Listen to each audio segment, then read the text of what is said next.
Shalom sahabatku, mari kita siapkan hati kita untuk dapat merenungkan kebenaran firman-Nya di pagi hari ini, yaitu being right or being kind. Mari kita buka Alkitab di dalam kitab Hakim-Hakim 8 ayat pertama sampai dengan yang ketiga. Lalu berkatalah orang-orang Efraim kepada Gideon, "Apa macam perbuatanmu ini terhadap kami? Mengapa engkau tidak memanggil kami ketika engkau pergi berperang melawan orang Midian?" Lalu mereka menyesali dia dengan sangat. Jawabnya kepada mereka, "Apa perbuatanku dalam hal ini jika dibandingkan dengan kamu? Bukankah pemetikan susulan oleh suku Efraim lebih baik hasilnya dari panen buah anggur kaum Abiezer? Allah telah menyerahkan kedua raja Midian itu, yakni Oreb dan Zeb, ke dalam tanganmu. Apa yang telah dapat kucapai jika dibandingkan dengan kamu?" Setelah ia berkata demikian, maka redalah marah mereka terhadap dia.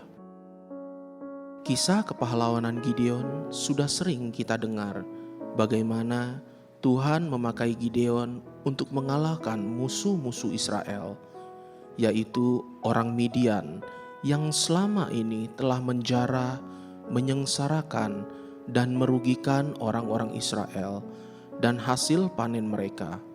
Kemudian Tuhan memakai Gideon dan 300 orang Israel untuk menghancurkan Midian. Setelah semua orang-orang Midian dihancurkan, legalah hati bangsa Israel. Namun kemudian timbullah perkara baru. Ada suku Efraim yang ingin jadi pahlawan kesiangan. Suku Efraim itu mulai marah-marah, membuat perkara dan memperbesar masalah, bukannya mensyukuri kemenangan yang telah terjadi. Coba perhatikan perkataan suku Efraim kepada Gideon dalam kitab Hakim-Hakim 8 ayat yang pertama. Lalu berkatalah orang-orang Efraim kepada Gideon, "Apa macam perbuatanmu ini terhadap kami? Mengapa engkau tidak memanggil kami ketika engkau pergi berperang melawan orang Midian?" Lalu mereka menyesali dia dengan sangat. Renungkan sebentar apa yang sudah terjadi saat itu. Gideon sedang mengirik gandum di tempat tersembunyi agar hasilnya tidak dirampas oleh orang-orang Midian. Tiba-tiba, tanpa dirancang dan disangka-sangka, malaikat Tuhan datang kepadanya dan memberikan perintah kepadanya untuk membebaskan bangsanya dari tangan Midian. Gideon tidak pernah merencanakan semua itu. Gideon tidak pernah mencita-citakan hal tersebut. Semua itu direncanakan dan dirancang oleh Tuhan sendiri. Dan Gideon hanya sekedar taat dan mengikuti kehendak Tuhan. Kemudian, ketika diminta untuk mempersiapkan diri, Gideon mengumpulkan 32.000 orang Israel. Dan sesuai dengan seleksi Tuhan sendiri, terpilihlah hanya 300 orang yang boleh ikut berperang. Dengan yang kecil dan sedikit itu, kehendak Tuhan adalah Hakim-Hakim 7 ayat kedua. Berfirmanlah Tuhan kepada Gideon, "Terlalu banyak rakyat yang bersama-sama dengan engkau itu daripada yang kuhendaki untuk menyerahkan orang Midian ke dalam tangan mereka. Jangan-jangan orang Israel memegah-megahkan diri terhadap aku sambil berkata, 'Tanganku sendirilah yang menyelamatkan aku.' Tuhan memang menghendaki jumlah yang sangat sedikit, dan dengan demikian Tuhan dapat menunjukkan kepada Israel bahwa tangan Tuhanlah yang mengalahkan musuh-musuh mereka, bukan mereka sendiri." Setelah semua terjadi persis sesuai tujuan dan kehendak Tuhan, Tiba-tiba ada yang mau menjadi pahlawan kesiangan. Bani Efraim marah-marah dan tersinggung karena merasa tidak dilibatkan dengan proyek besar seperti ini, sehingga mereka merasa seperti kehilangan kesempatan untuk tampil dan terhormat. Jika saudara dan saya ada di posisi Gideon, kira-kira apa yang akan kita lakukan terhadap pahlawan kesiangan ini?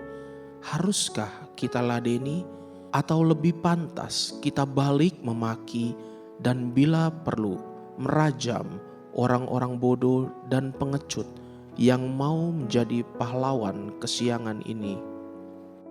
Dr. Wayne Dyer berkata demikian, "When given the choice between being right or being kind, choose kind."